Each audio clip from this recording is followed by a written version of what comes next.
Estás escuchando Viernes Conspirativo.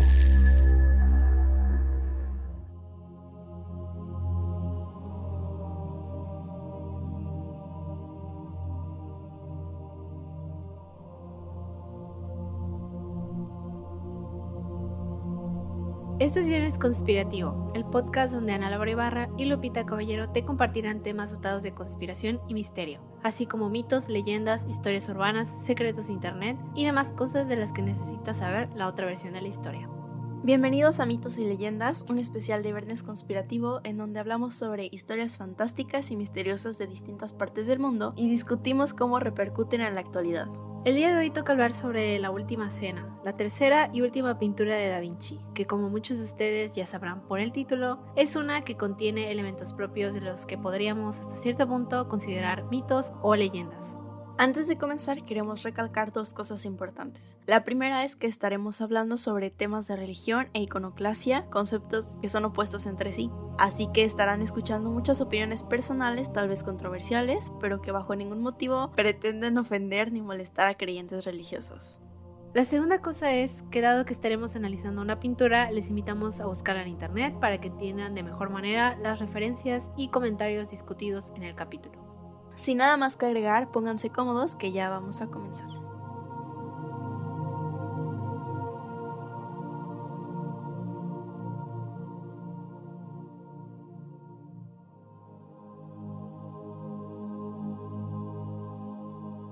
Llegada la hora, Jesús se sentó en la mesa con los apóstoles y les dijo: Yo tenía gran deseo de comer esta Pascua con vosotros antes de padecer, porque os digo que ya no volveré a comer hasta que sea la nueva y perfecta Pascua en el reino de Dios, porque uno de vosotros me traicionará.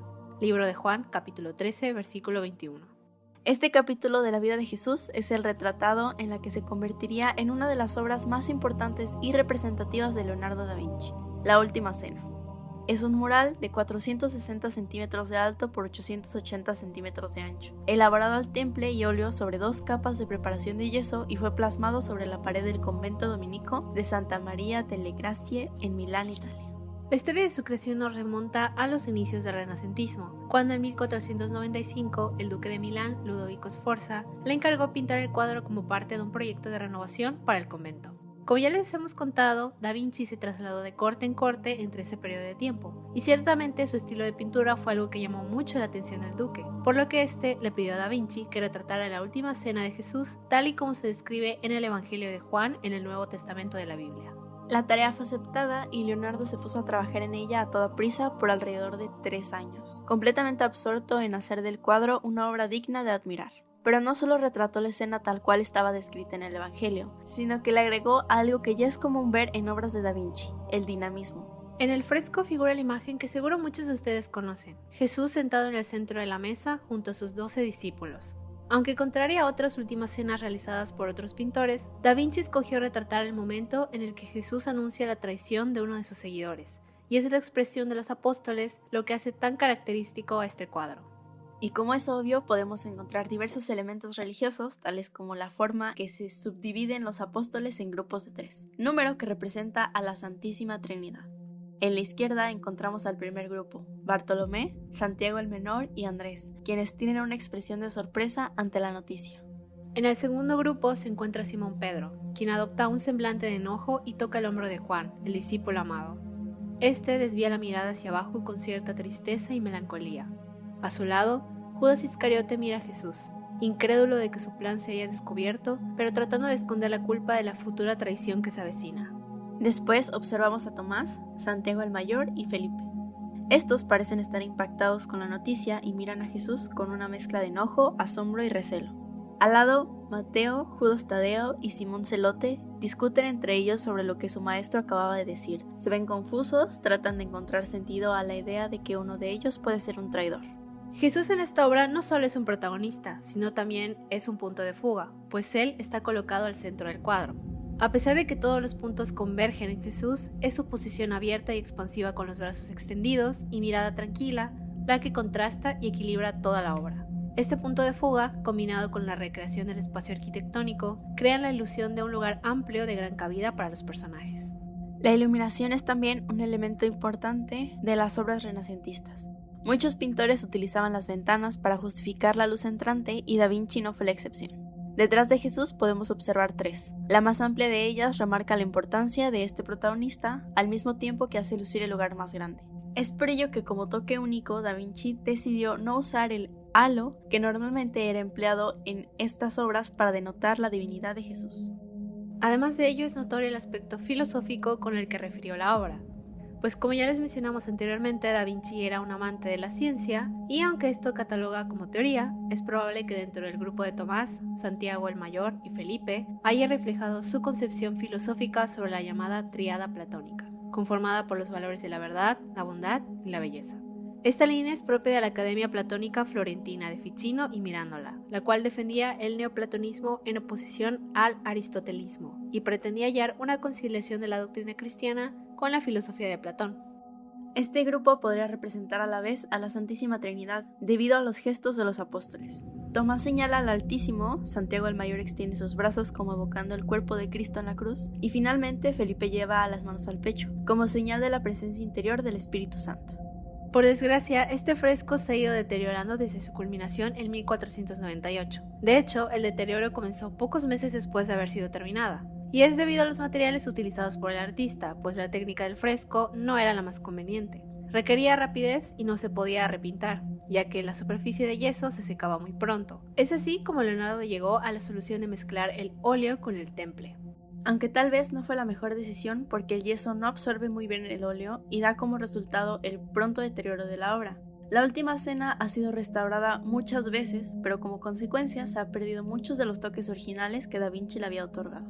Como toda icónica obra de Da Vinci, las teorías sobre este fresco no tardaron en surgir. Algunas de ellas entran dentro de la categoría conspirativa y otras de ellas incluso pueden ser comprobables. La primera de ellas habla sobre la creación de una segunda Última Cena.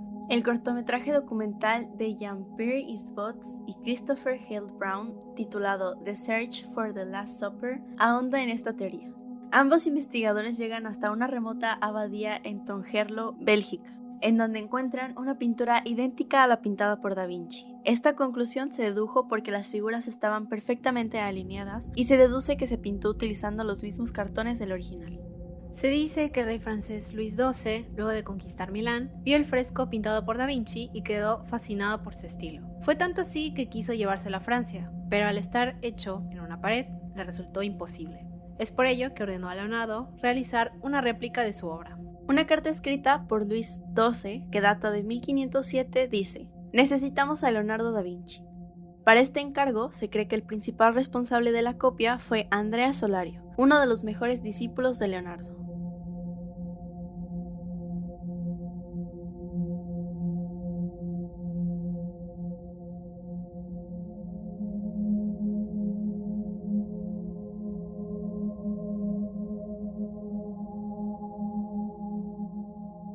De hecho, para toda esta investigación vi el documental de DW que habla pues sobre la Última Cena, ¿no?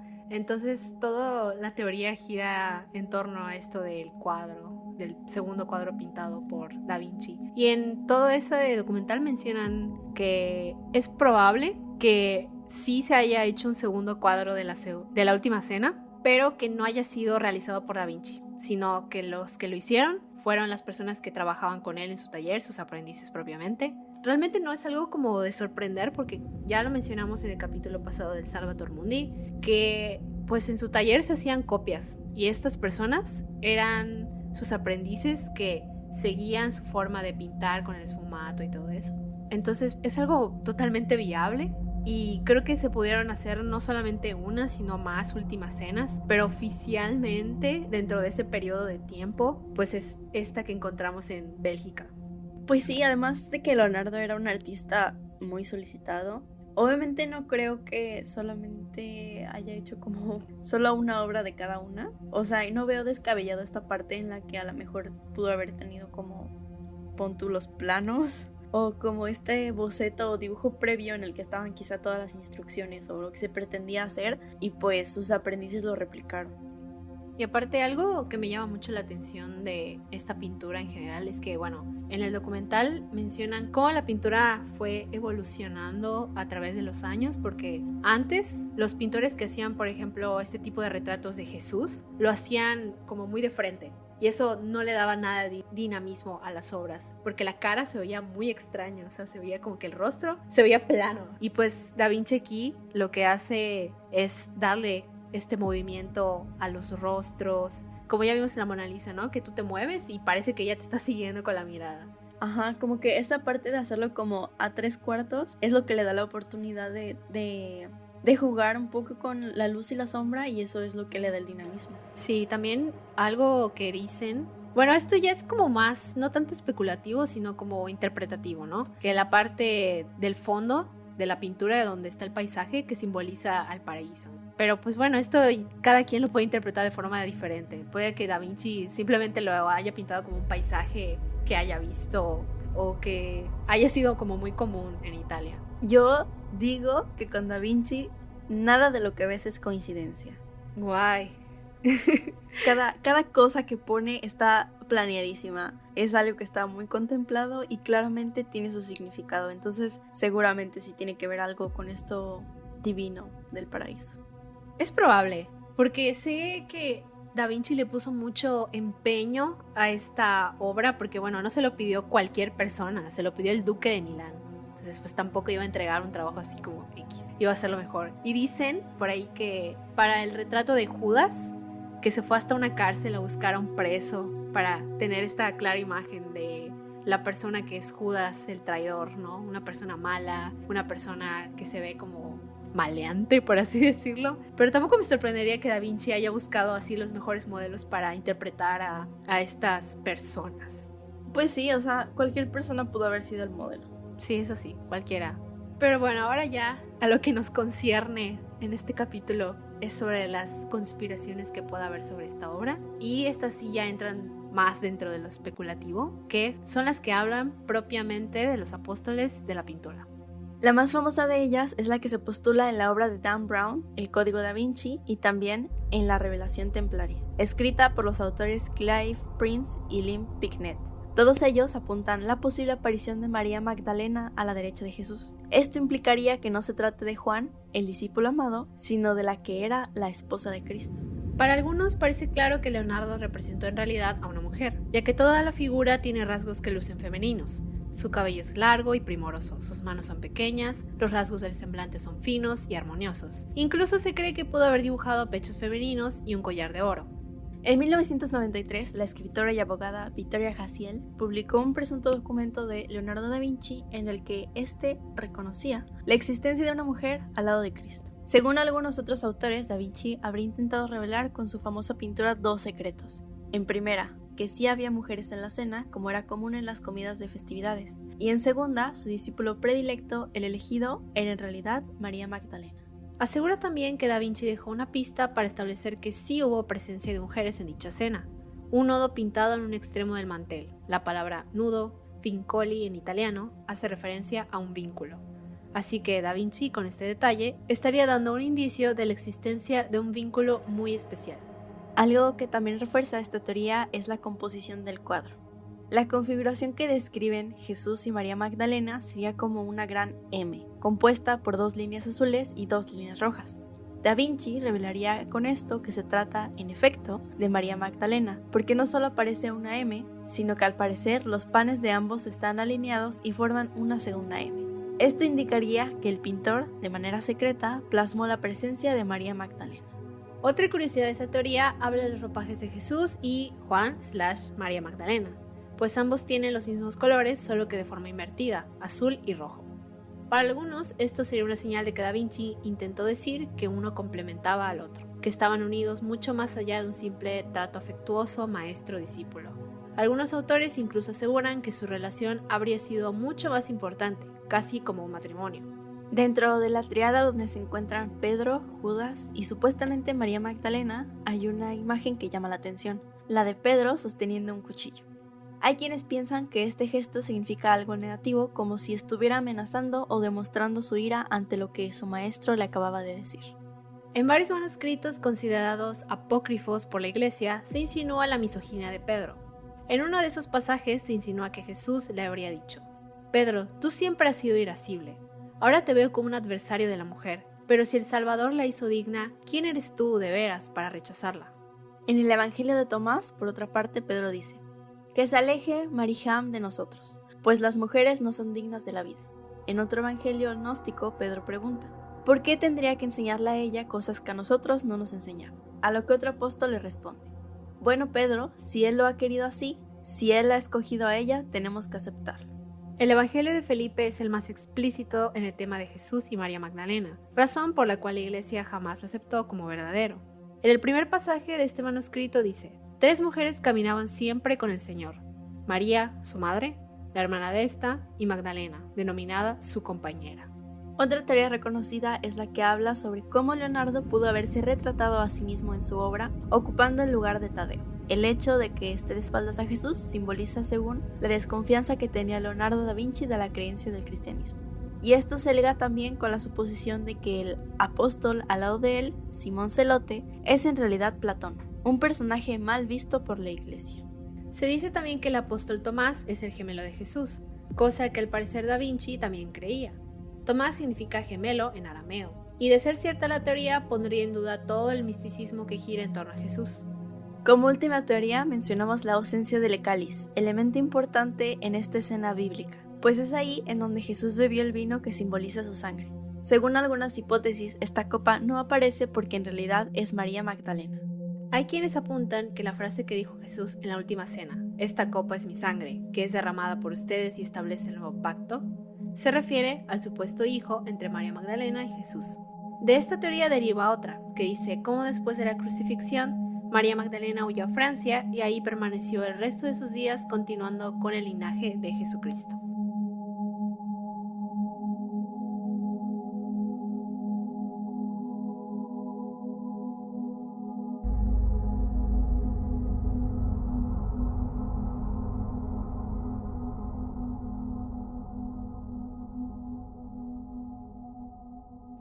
¿Cómo te quedó el ojo con estas teorías? Muy interesante, porque sí, vamos a la pintura. Abran sus pinturas. Abran Google. Ese es el momento que todos estábamos esperando, de que analizar punto a punto lo que acabamos de leer. Vamos a ver los detalles.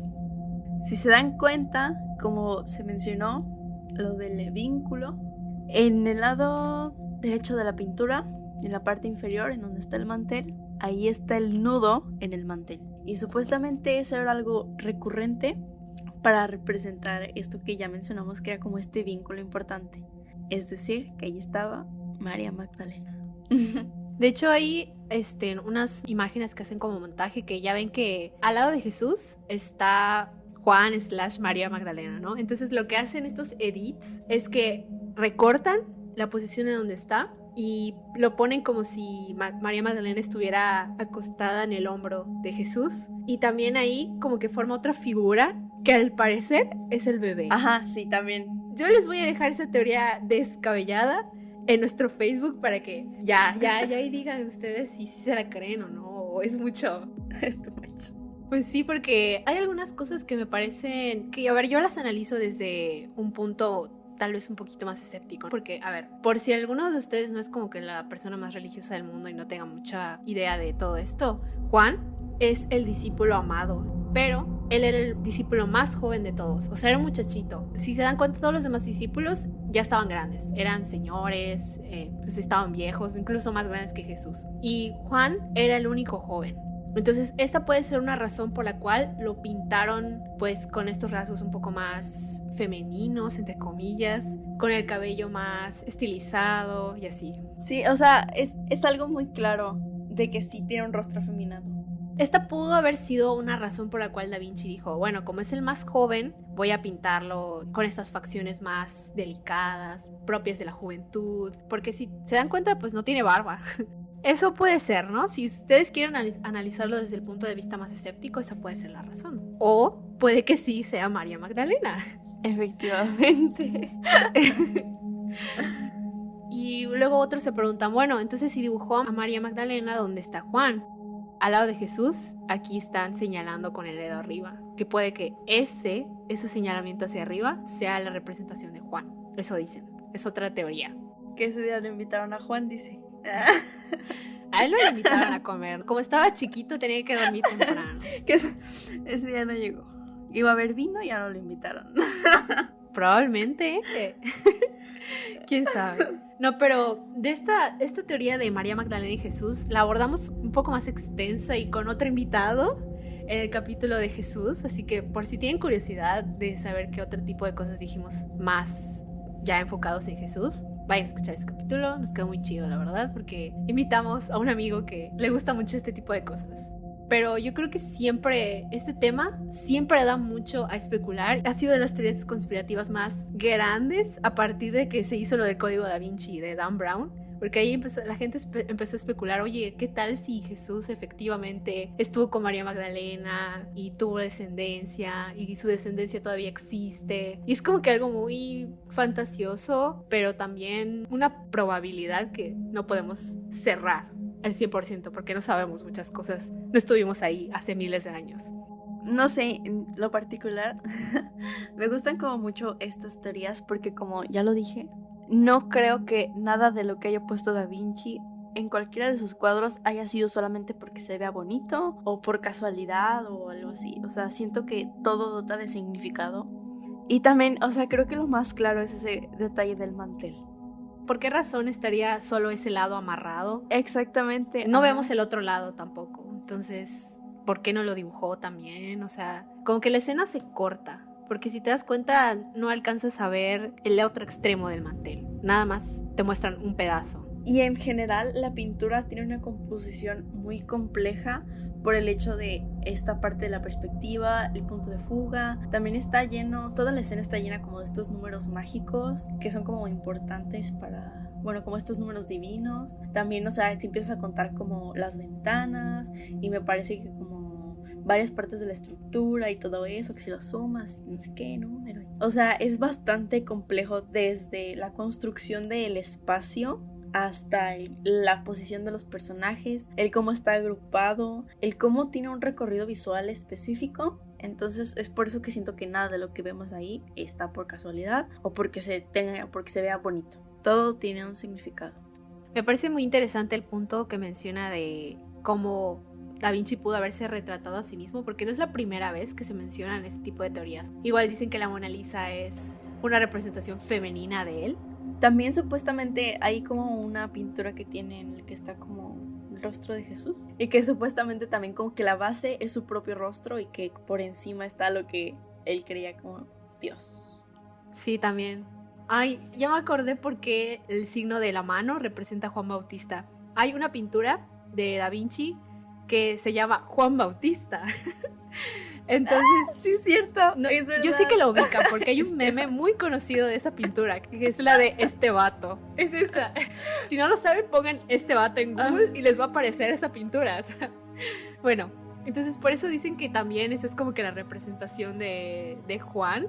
No sé si creerla porque son dos Juanes diferentes. Uno es el discípulo amado y el otro es Juan Bautista, el primo de Jesús. Entonces, puede que sí, esa mano arriba sea el símbolo de los Juanes. Yo qué sé, o sea. Tal cual, si ponen en Google el vato meme, esa es la pintura.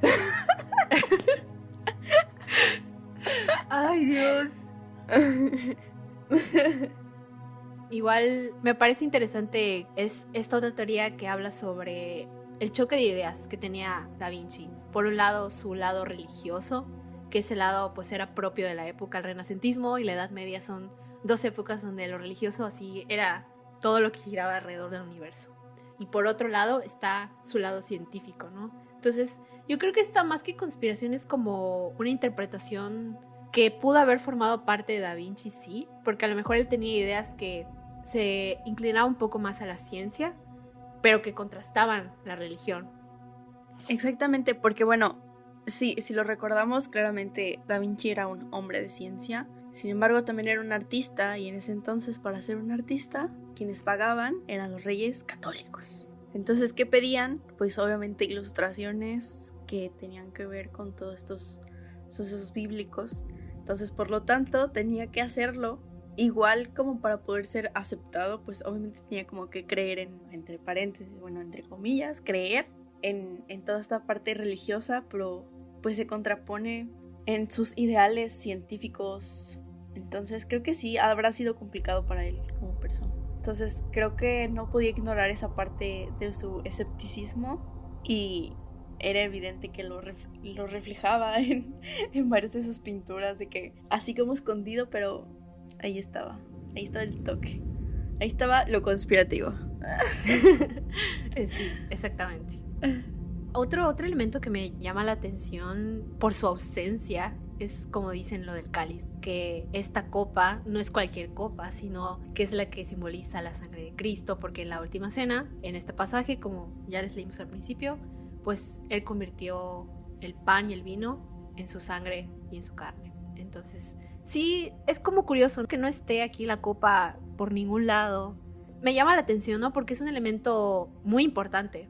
Están los panes, pero no está la copa. Entonces te preguntas, bueno, ¿se le olvidó? ¿Qué pasó?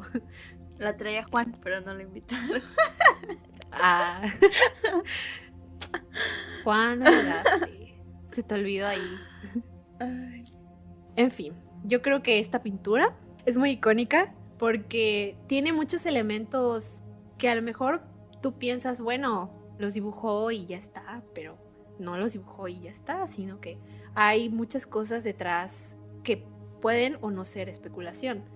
Porque yo igual soy de la idea de que Da Vinci no dibujó las cosas al azar, sino que tenía todo pensado, todo planeado, además de que es una obra en la que se tardó muchos años. O sea, no la dibujó en un día y ya está, sino que se tardó bastante, entonces yo creo que tuvo su tiempo para meditarla. Exactamente, y también seguramente tuvo el tiempo de modificarla y agregar estos detalles, a lo mejor como para que no fueran tan obvios. Y pues sí, en general es una obra que es muy agradable de ver. Sí, está muy bonita. O sea, tanto, a lo mejor no tanto por el aspecto religioso, pon tú, pero también, o sea, el cómo está compuesta la pintura, de cómo te da esta noción de espacio, de profundidad, el cómo destaca a los personajes, el cómo hay un montón de cosas que si te pones a observarlas, de los rasgos, hacia dónde miran, las expresiones corporales de cada uno de ellos, la ropa con la que visten y el uso del color. O sea, es bastante fascinante la pintura en sí. Sí, eso es cierto.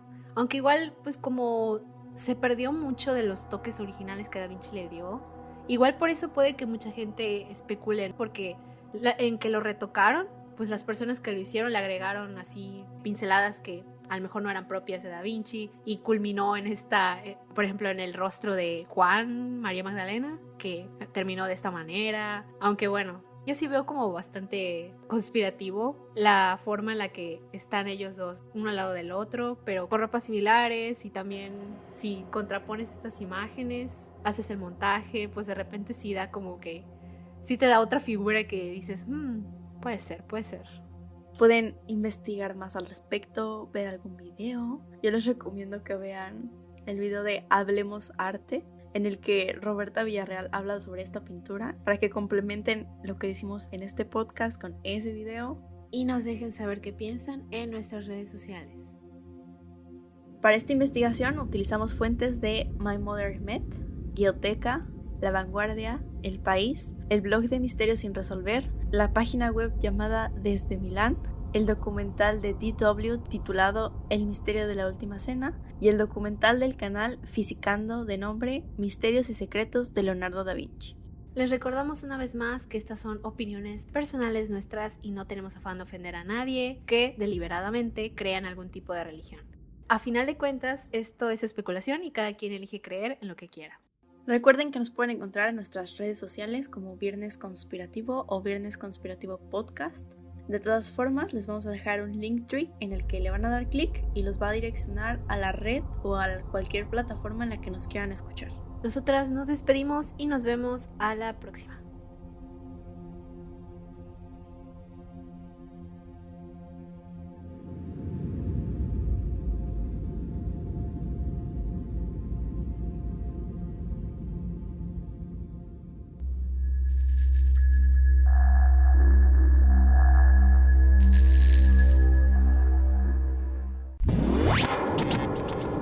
Escuchaste Viernes Conspirativo.